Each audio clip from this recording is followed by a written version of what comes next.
This is not breaking news. This is not a scandal. This is not about one person. What you are watching unfold is quieter than that and more dangerous.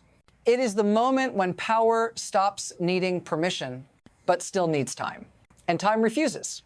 There is a system that only works if tomorrow can be predicted, not guaranteed. Just predictable enough to plan around.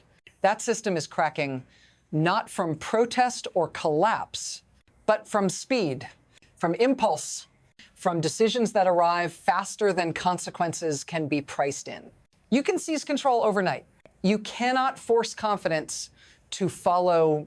That gap between action and belief is where damage accumulates. Silently, patiently, until it's irreversible. If this feels abstract, stay with me. Because the people who notice this first are not voters and not governments. They are the ones who refuse to move next. And once that hesitation sets in, the system never snaps back all at once. It just stops responding. The system is no longer controlled by law or even by ideology. It is controlled by volatility, by the question no one can answer anymore. Will this still be true tomorrow? Markets don't run on belief. They run on timelines, on contracts that outlive elections, on assumptions that the rules may bend but won't vanish overnight. When those assumptions fail, power changes shape. It stops being institutional. It becomes situational. Whoever can move fastest wins the day. Whoever needs stability loses the decade. This is why personalities are a distraction. They come and go. What matters is the precedent they leave behind. Because once decision-making becomes impulsive, every actor downstream must price in chaos. Not resistance, not protest, just unpredictability. And unpredictability is radioactive. It spreads without announcing itself. It forces everyone to shorten their horizon, to delay, to hedge, to wait. What looks like control from the outside feels very different from inside the system. Because the silence you're about to hear is not compliance. It's recalculation. And that recalculation changes everything that comes next. For a long time, this system moved slowly on purpose. That was the feature, not the flaw. Before, decisions took time to harden. Signals were tested. Back channels existed. Everyone understood that today's announcement was not tomorrow's reality yet. Now, that lag is gone. The shift didn't arrive with a vote or a law. It arrived as normalization, as a new rhythm. Announcements became outcomes. Threats became policy. Reversals became routine. What used to be exceptional is now ambient, a background hum of instability. And here's the dangerous part. Most people adapted without noticing. When volatility becomes constant, it stops feeling like a crisis. It feels like weather, something you dress around, something you wait out. But systems built for patience don't survive acceleration. They hollow out. Long-term planning shrinks. Risk tolerance collapses. Commitment becomes provisional. On paper, nothing looks broken yet. But underneath, the time horizon is shortening, quietly, everywhere. And once time collapses, the first fractures don't appear where you expect. They appear where money is supposed to stay still. The longest, that's where the silence turns meaningful. What happened next looked like momentum. It looked like efficiency. It looked like decisive action, finally producing results. Asset values jumped, headlines moved, control appeared absolute. And then nothing, not resistance, not outrage, just a pause. Behind closed doors, the reaction was not excitement, it was calculation. Because the shock wasn't the speed of the move. It was the assumption buried inside it that once power clears the path, capital automatically follows. It didn't. The companies expected to rush in didn't rush. They listened. They asked quiet questions. They avoided commitments without saying no. Publicly, the language stayed polite, respectful, optimistic even. Privately, the math didn't work. This wasn't a moral judgment. It wasn't fear of backlash. It was memory. They had been here before. They had lost assets before. And this time, there were no guarantees, no protections, no promise that tomorrow would resemble today. So the shock landed, but it didn't propagate. If this story ended here, it would just be an awkward pause. But the pause is the signal. Because when capital hesitates at the exact moment it's supposed to surge, that's not a delay.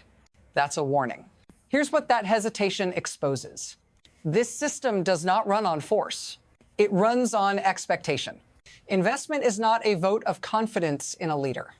It is a bet on continuity, on enforceable rules, on the idea that contracts survive moods, elections, and headlines. When that belief collapses, the mechanism changes. Risk doesn't disappear. It gets transferred upward to those with short time horizons, downward to everyone else. The state takes the first move. The spectacle absorbs the attention. And the damage is deferred quietly into the future. Because capital has an exit strategy that politics doesn't, it can wait. It can stall. It can say yes without meaning now. And that is exactly what happened. No one challenged the authority. No one refused the premise out loud. They simply refused to commit time. Without security guarantees, without compensation for past losses, without clarity on who controls tomorrow, the system did what systems do under uncertainty. It slowed itself down. That slowdown doesn't look like failure yet. It looks like patience. But patience in this context is not neutral. It concentrates risk. It raises the cost of reversal, and it sets up the next shock. Because once momentum depends on trust that no longer exists, every additional push makes the eventual break sharper. And that's where this starts to accelerate. The pace changes here. Because once hesitation sets in, pressure doesn't release, it builds, timelines compress, expectations collide. Announcements demand instant results. Infrastructure demands years. Money is asked to move faster than reality allows. That mismatch creates friction. Friction creates heat. Deadlines are floated. Alternatives are hinted at. Threats become louder. Still, nothing moves. Because long-term systems don't respond to urgency. They respond to guarantees. And none arrive. Instead, uncertainty multiplies. Counterparties blur. Legitimacy becomes conditional. Today's deal quietly includes tomorrow's cancellation. Each delay makes reversal more expensive.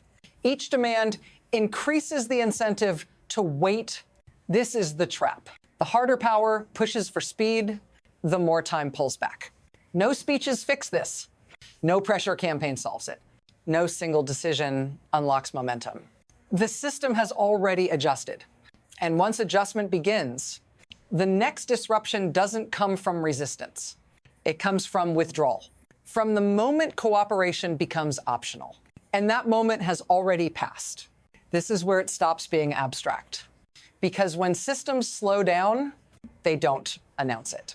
They offload it onto you.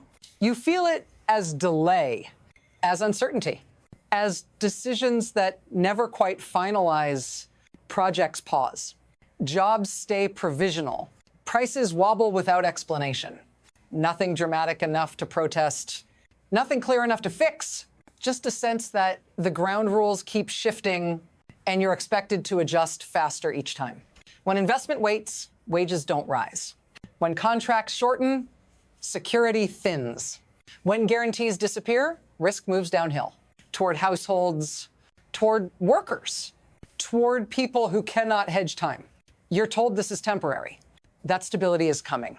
That patience will be rewarded. But patience only works if someone else is absorbing the risk. And they're not. If this feels familiar, don't scroll away. This isn't about one country or one industry. It's about the conditions you're being asked to live under. Because once unpredictability becomes policy, normal life becomes the shock absorber, and the system moves on. Once this adjustment spreads, it doesn't respect borders. because credibility is not local. It's networked. When one major system shows that contracts can be rewritten overnight, every other system starts revising its assumptions. Quietly, allies recalibrate exposure. Investors shorten timelines everywhere. Governments watch and learn the wrong lesson. Not that power has limits, but that force can replace process, and that lesson travels fast. Deals start including political escape clauses. Partnerships fragment. Redundancy replaces efficiency. What used to be global coordination becomes parallel hedging. Everyone prepares for reversal. No one plans for duration. This is how fragmentation begins, not with conflict. With caution, the world doesn't break, it thins. Supply chains stretch, then snap back shorter. Capital pools retreat to familiar jurisdictions. Risk premiums rise for reasons no one announces publicly. From the outside, it still looks like business. From the inside, it feels like distrust.